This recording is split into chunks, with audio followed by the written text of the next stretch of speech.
Hi there, it's Ben from World Have Your Say. This is a download from the BBC. If you want to read our terms of use, go to bbcworldservice.com/podcasts. Here's today's programme. We've heard the news from the BBC. Now it's your turn. You can post on facebook.com/worldhaveyoursay or get in touch via Twitter at BBC_WHYS. Welcome to World Have Your Say. Hello, I'm Rabia Limbarda. Thank you. Welcome to the programme. The grim footage of dozens of bodies apparently summarily executed, found by rebels in a river in Aleppo, is one of the most read stories on the BBC, CNN and Al Jazeera websites. The video posted online on Tuesday shows graphic footage of bodies found on the banks of the Kuwait River, many with their hands tied behind their backs and gunshot wounds to the head. It comes as the United Nations peace envoy Lakhdar Brahimi warned that the conflict in Syria had reached unprecedented levels of horror. He told the UN Security Council that the country was being destroyed bit by bit, with grave consequences for the wider region.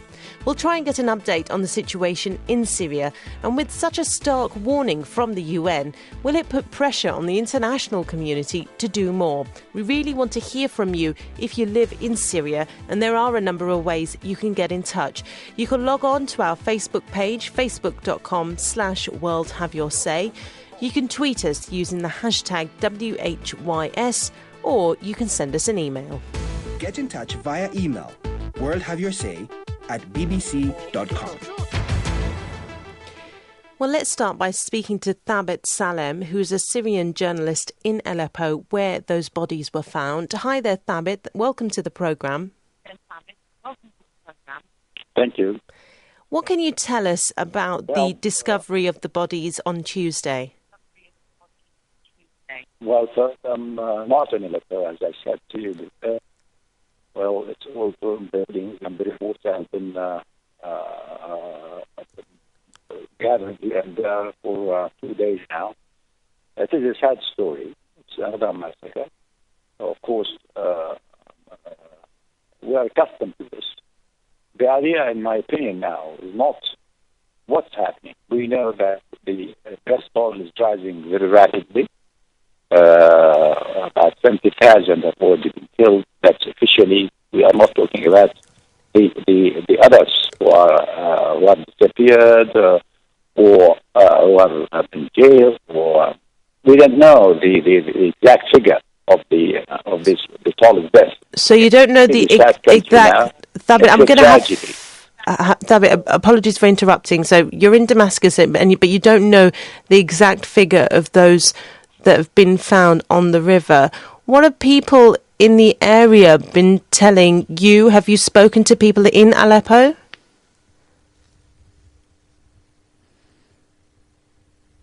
I think we've lost the line to Thabit there. I hope you can appreciate it to get in touch with people in Syria at the moment. I can introduce Abdullah Al-Salmi, a Middle East media analyst at the BBC's Monitoring in Caversham. Hi there, Abdullah.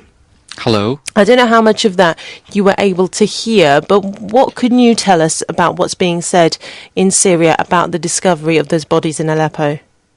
Well, the discoveries of the bodies, as we've seen in the past, is an issue that is always contested by both parties to the conflict, the Syrian government on the one hand and the opposition.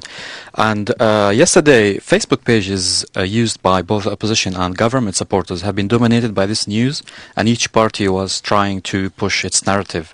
The Syrian government side, they say that basically the area where the bodies were found is supposedly under the control of the Free Syria Army rebels. Therefore, it was not possible for the claim that the Syrian government troops have thrown the bodies to happen. On the other hand, the Syrian government side, they're also linking this discovery of this new massacre with the calls by Lakhdar Al-Brahimi, the UN envoy to Syria.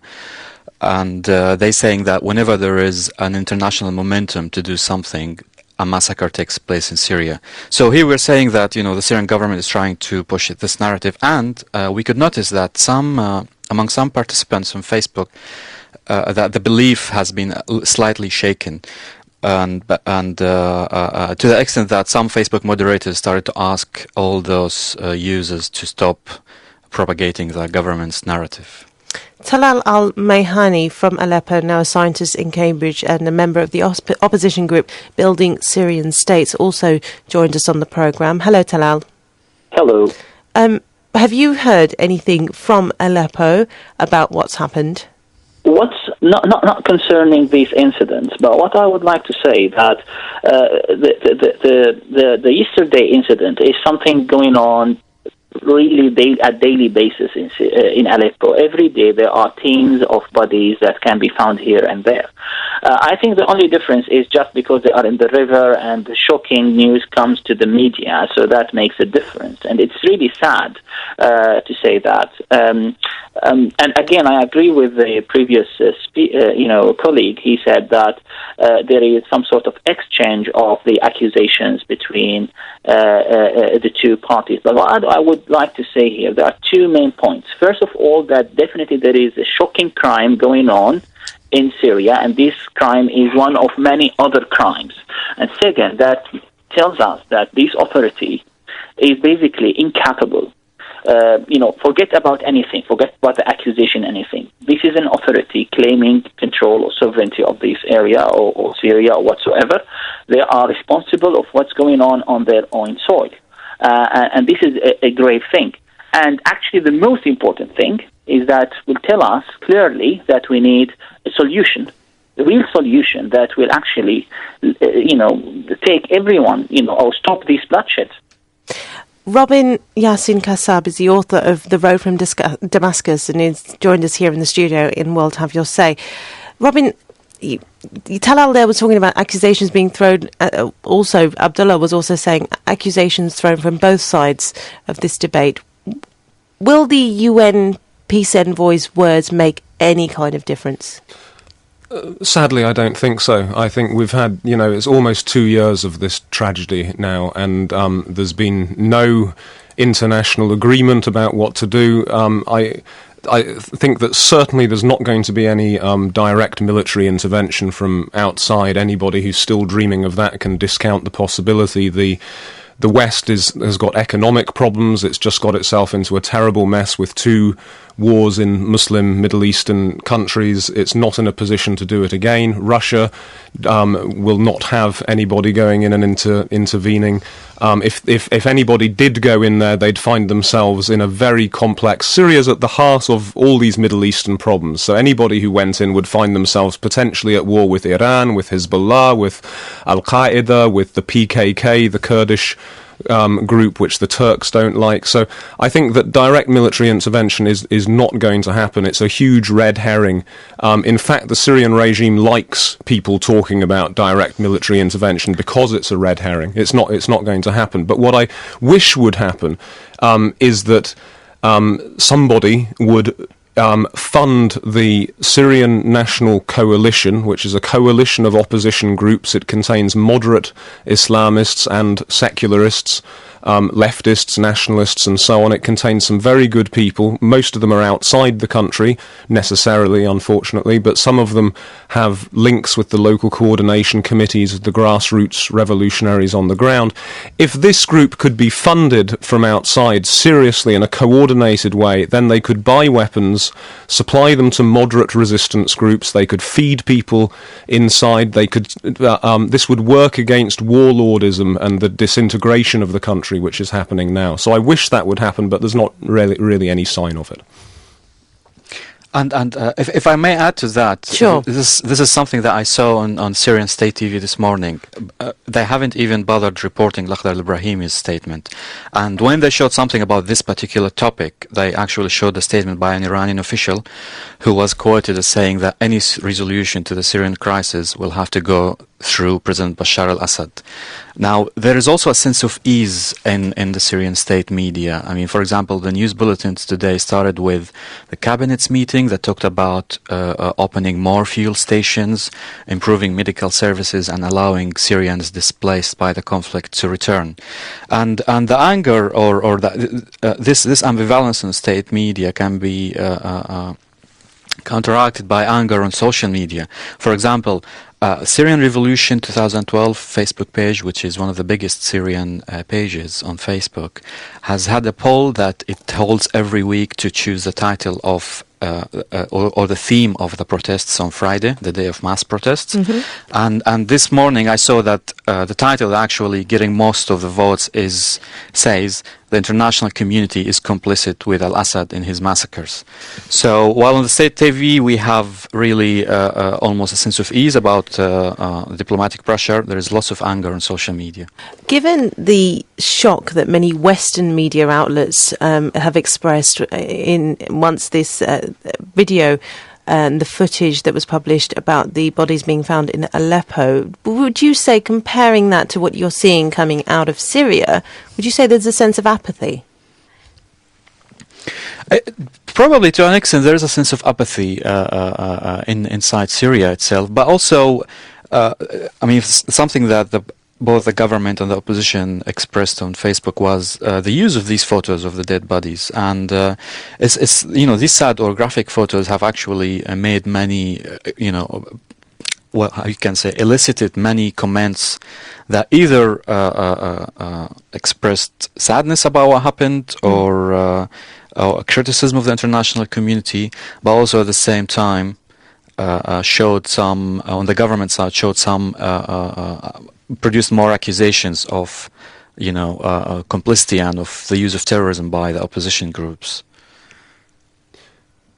I would, Robin again here, I would say that there is a great deal of apathy, and it's a great shame. We have to remember that it's a bit like Palestine, although of course the scale of what's happening at the moment is far greater, and this is on the Eastern Mediterranean. It's not very far away. It's not a faraway land of which we know little. It's on the Eastern Mediterranean, and all of us, we now live in a very interconnected world. We're all going to be facing the consequences of the traumatization of Syria in the coming years and decades.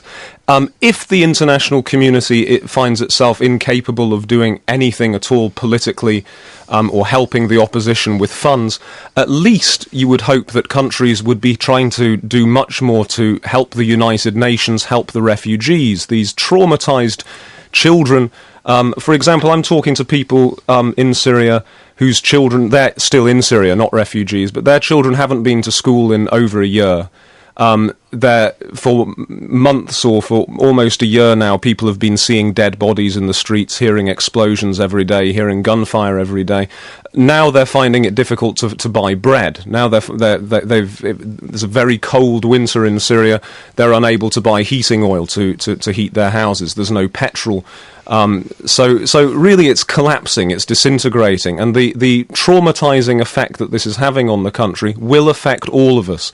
So everybody should be doing much, much more. If you can't get involved militarily, you can't get involved politically, you have to send some money to these poor refugees and displaced people. The Gulf countries have... Yeah, I agree here. Can I just Sure, of course, Talal. I agree with the other colleague that there is apathy and there is no international intervention, in terms of military intervention, and I think the Syrian opposition lost lots of time basically pursuing that dream, let's say, or whatsoever.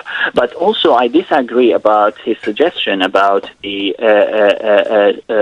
suggesting of giving weapons to the other faction or some factions of the opposition. What I actually see the problem is in violence, not in basically in creating or making some sort of counterbalance or counter-violence to balance the existing violence. It's basically I would say is an approach that would create a recipe for the ongoing conflict that will basically disintegrate the country. And I agree with the other colleague that if you think about the casual Syrians now are reduced.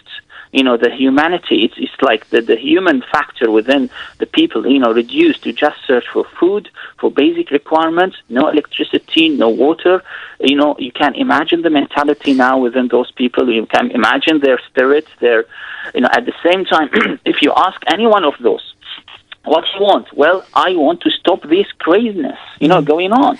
Nobody wants that conflict to continue. And at the same time, the most important thing that actually raised by the previous colleague, that yes, there is a trauma. There is basically a gap, generational gap now. Children are not going to schools, living under these sort of bombing every day. You can imagine now, the nature of the future that those children are conceiving, are perceiving, and I'm not sure, to be honest, about the effect of that on the whole region. You're listening to World Have Your Say. We're talking about Syria and in particular the comments made by the UN peace envoy about the deteriorating situation in the country. Let me read some of the comments that we've had in to World Have Your Say on our Facebook page, facebook.com/World Have Your Say. Colin in Scotland says Western-backed terrorists killing more innocent Syrians. That's basically what it boils down to. John says the only solution for Syria involves Assad in a body bag or on trial for war crimes. Sami in Kampala says it's unfortunate that Western powers allow dictatorships to grow from cubs to lions for strategic interests and only think of doing something when it's too late and the damage extreme. Robbie, we heard from, we can also say hello again to Thabit Salem, who's a Syrian journalist in Damascus. Hi, Thabit. Well, actually, with due respect to the colleagues who have been talking, I think what is now is very urgent is to put an end to this strife.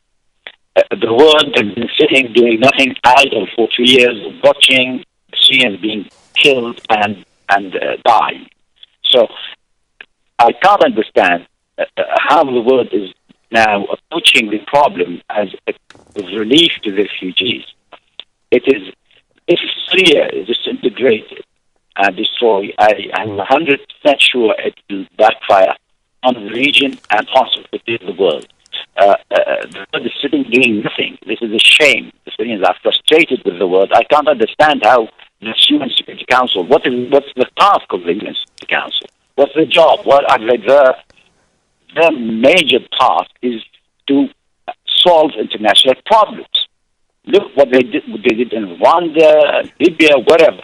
They should find a solution to this by using pressure, economic pressure, I don't know, diplomacy. Well, sanctions, Thabit, I'm going to have to stop you because the line isn't brilliant, but basically the sanctions is one of those sticking points in the whole conflict, and whether or not people are willing, the UN security members are willing to impose them on Syria. So far, that hasn't been seen. Let me introduce Dr. Yazan Abdullah, who's a doctor in London and came back from Syria yesterday. Dr. Abdullah. Hi. Hello. Hi. And you had an opportunity to speak to people in Aleppo in particular. What have they been saying to you? Aleppo has now witnessed the second episode of mass killing. The first was about 3 weeks ago when the university was bombarded. Completely civilians, unarmed students. It's very important to highlight that these events in Aleppo only started after the so-called Battle of Aleppo was started by the rebels. Aleppo so far has been a financial hub, and the state institutions were still running, and the Aleppans themselves, up until now, have not embraced the armed conflict. They have not embraced the rebels. In fact, the rebel-held areas now in Aleppo are empty almost of its Aleppan civilians. I think, Yazan, the main reason why the rebel-held areas or the resistance-held areas are largely empty is because of the barbaric campaign of aerial bombardment that's been undertaken by the regime, the bombing of bakeries and so on, which has been recorded by human rights organisations, the United Nations and others. It's absolutely no secret, so that kind of propaganda really doesn't help. You know, vast areas of northern Syria have been in effect. I have a different view to what's happening in Aleppo. So far, a lot of the rebel-held areas, or the areas in Syria that embrace the rebels, are countryside. Aleppo is populated by people who are comfortable the Syrian regime. They are mostly from the merchant class who would not take up a revolution for freedom. They've been comfortable. That's absolutely true. That's true. That's true. There are many people in central Aleppo who are wealthy people who have profited from the regime and are either neutral, and some of them are still with the regime. That's true. I'm not disputing it. And the rebels have certainly made some mistakes in Aleppo. But what we were talking about was the fact that the killing has been brought to Aleppo mainly by savage aerial bombardment. Now, in response to the earlier colleague from the Building the Syrian State group, I think it's very unrealistic to talk about, keeping arms out of there. Arms are flowing to the Syrian regime from Russia, from Iran. The resistance is now liberating arms from overrun military bases. It's impossible at this stage for these people to give up. They're not going to give up. What I'd like to do is to get the thing over with a lot quicker so that we can stop the process of traumatization and we can stop the process of extremist groups who do have a weapons supply and who are able to provide food to people. We can stop them taking a dominant position. A year ago, these people like Jabhat al-Nusra, the Al-Qaeda-linked group, a year ago that was completely irrelevant because most Syrians are not at all interested in this kind of extremist version of Islamic politics. But now, sadly, after the trauma, because of the weapons shortage, because of the food shortage, the bombings of bakeries and so on, we find that this group is now becoming relevant. And this is an ongoing process. Until people get anti-aircraft weaponry to protect the liberated areas from the savage aerial bombardment, the process of radicalization will continue. Dr. Abdullah? Thank you very much. And if you please, and I really say please let me continue because there's no point in. We only have about a minute left, so do keep it brief. But go ahead. Enough diagnosis and the calls for militarization of the conflict isn't simply going to help. And the best way Robin is trying to sell it, it's anti-aircraft weapons that it's only going to cultivate into the militarization and worsen. It's been militarized for 2 years, Yazan.